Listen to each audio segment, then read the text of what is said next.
जनसंपर्क कार्यालयाची स्थापना ही फक्त एक प्रशासकीय गरज नसून लोकांशी जोडणारा एक विश्वासाचा दुवा आहे.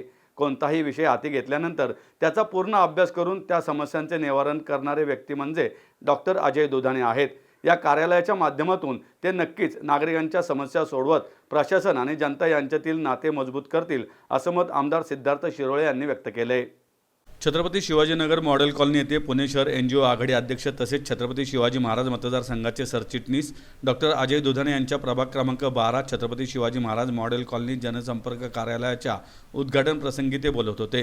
यावेळी भाजप शहराध्यक्ष धीरज घाटे, नगरसेविका स्वाती लोखंडे, आदित्य माळवे, रवींद्र साळेगावकर, शैलेश बडदे, आनंद छाजेड, सचिन वाडेकर, श्याम सातपुते, समाधान शिंदे, संदीप काळे, सचिन मानवतकर, हेमंत डाबी, किरण ओरसे, दत्ता सोनार, दीपराज चव्हाण, सूरज नाईक, अमित शिंदे यासह इतर पदाधिकारी व नागरिक उपस्थित होते.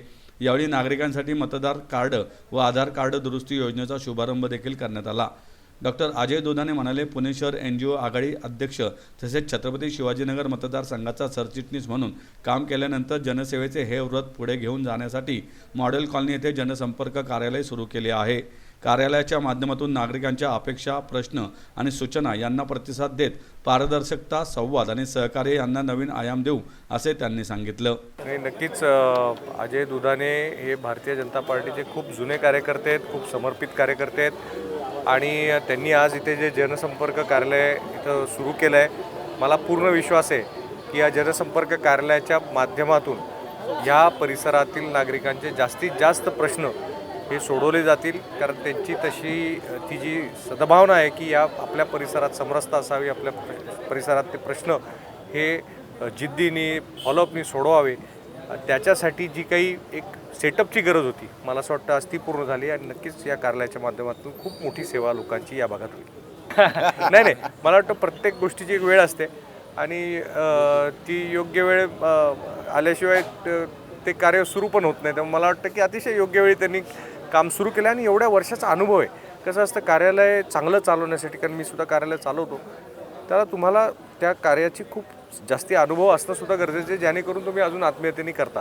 तर मला पूर्ण विश्वास आहे की योग्य वेळी त्यांनी कार्यालय केलं आणि चांगल्या पद्धतीने कार्यालय चालवतो. मला असं वाटतं भारतीय जनता पार्टीचे जे आम्ही सगळेजण या भारतीय जनता पार्टीच्या माध्यमातून जी आम्ही सेवा करतोय, ही ह्याच्यापेक्षा मोठी सेवेची जी संधी आहे ती दुसऱ्या कुठल्या पक्षात नाही आहे. त्यामुळं ऑलरेडी आमच्याकडे भाजपचा झेंडा आहे, म्हणजे भाजपचं एक ओळख आहे की भाजपचे कार्यकर्ते, भाजपचे नेते. त्यामुळं आमच्याकडनं समाज राष्ट्र माणूसची भाजपच्या माध्यमातून खूप मोठी सेवा होणार. कसं आहे की आपल्या इथे खरंच म्हणजे खूप छान म्हणजे चांगले आत्मीयतेने काम करणारे सर्व सहकारी आहेत माझे. त्यामुळं मला अभिमान आहे की अनेक सहकारी ह्या परिसरातून, शिवाजीनगर परिसरातून भारतीय जनता पार्टीच्या माध्यमातून त्यांना राजकीय कार्यकर्त्यांची पुढे न्यायची आहे आणि त्यामुळं उलट एवढे चांगले सहकारी असल्यावरती मला असं वाटतं की खूप म्हणजे एक सकारात्मकता निर्मित होती. मी अशा पद्धतीने त्याकडे पाहतो. बाकी जेव्हा पक्षश्रेष्ठी ते निर्णय घेतील ते आपल्याला कळेलच. आज जनसंपर्क कार्यालयाचं उद्घाटन या ठिकाणी आमदार सिद्धार्थ शिरोळे यांच्या हस्ते पार पडलेलं आहे.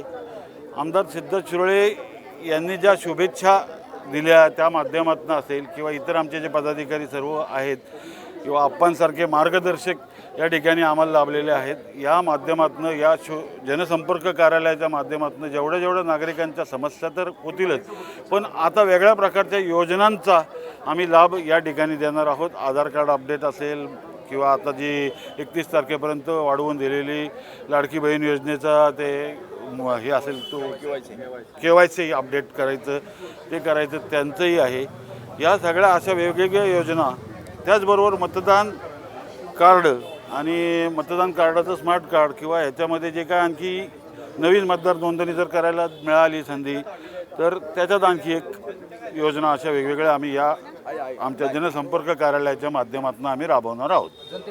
कशा प्रकारे प्रतिसाद मिळतो सर? जनतेकडनं आत्ता खूप चांगला प्रतिसाद येतोय.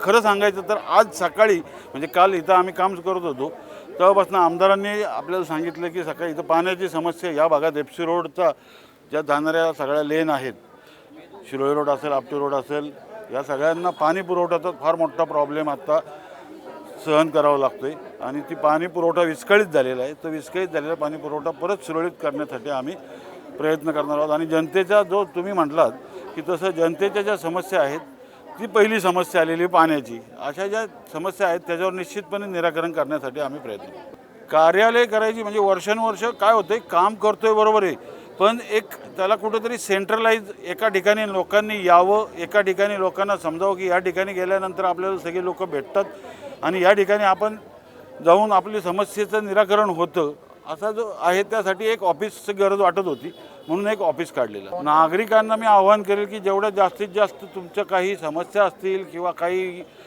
योजनांची माहिती असेल, काहींना बऱ्याच जणांना माहीत नसतं की आधार कार्डाचं अपडेट या ठिकाणी चाललेलं आहे. ते वेगवेगळ्या माध्यमातून आपल्या माध्यमातून मी सांगेन की आधार कार्ड अपडेट या ठिकाणी सुरू झालेलं आहे आत्ता, आणि ही योजना जवळपास अजून 8 दिवस या ठिकाणी आधार कार्ड अपडेट आणि मतदान कार्डाचं स्मार्ट कार्ड करून देणे, ही योजना आत्ता 8 दिवस या ठिकाणी चालू राहणार. आता तुम्ही विचारलेला प्रश्न, पण प्रभाग क्रमांक 12 म्हणून मी काम करत नाही आहे, तर शिवाजीनगर मतदारसंघाचा सरचिटणीस, माजी सरचिटणीस म्हणून मी काम केलेलं आहे, NGO आघाडीचं म्हणून मी काम केलेलं आहे. आणि निश्चितपणे ह्या बाबतीत डिसिजन जो होईल तो पक्षश्रेष्ठी जो घेतील आणि त्याच्या बाबतीत प्रभाग क्रमांक 12मधनं मी इच्छुक आहे, हे निश्चितपणे आहे. पण त्यासाठी वरचे वरिष्ठ पातळीवरचे नेते, आमदार साहेब, खासदार साहेब, मंत्री महोदय हे बसून जी शिष्टमंडळ जे बसेल ते शिष्टमंडळ जो निर्णय घेईल तो आम्हाला सर्वस्वी मान्य असेल. सर, माझं नाव अनिरुद्ध दिवाणे, मी इथे मधुबन सोसायटीत बाजूलाच राहतो. या भागामध्ये आमचा कायम वावर असतो आणि डॉक्टर साहेबांचं कार्यालय आल्यामुळं इथे मागच्या 8 ते 15 दिवसापासून खूप ड्रेनेजच्या पाण्याची समस्या होती. संपूर्ण रस्त्यावरती पाणी वाहत होतं आणि ते त्यांच्या कार्यालयामुळं किंवा त्यांच्या अथक प्रयत्नामुळं त्याचे ताबडतोब त्याचं निराकरण झालं आणि आज तुम्ही बघितलं ते एकदम स्वच्छ झालेलं आहे. ते तर तो आहे आणि ही सुरुवातच मुळात एकदम काय म्हणतात प्रभावी म्हणता येईल. आणि अशा अनेक समस्यांचं निराकरण त्यांच्या माध्यमातून सगळ्यांचं हो अशी आमची सगळ्यांची अपेक्षा आहे. अनेक गोष्टी असतात, आता बारीक बारीक गोष्टी असतात आणि सामान्य माणसाला व्हॅल्यूज नसते, कुठे काय उभं राहायलाच जागा नसते.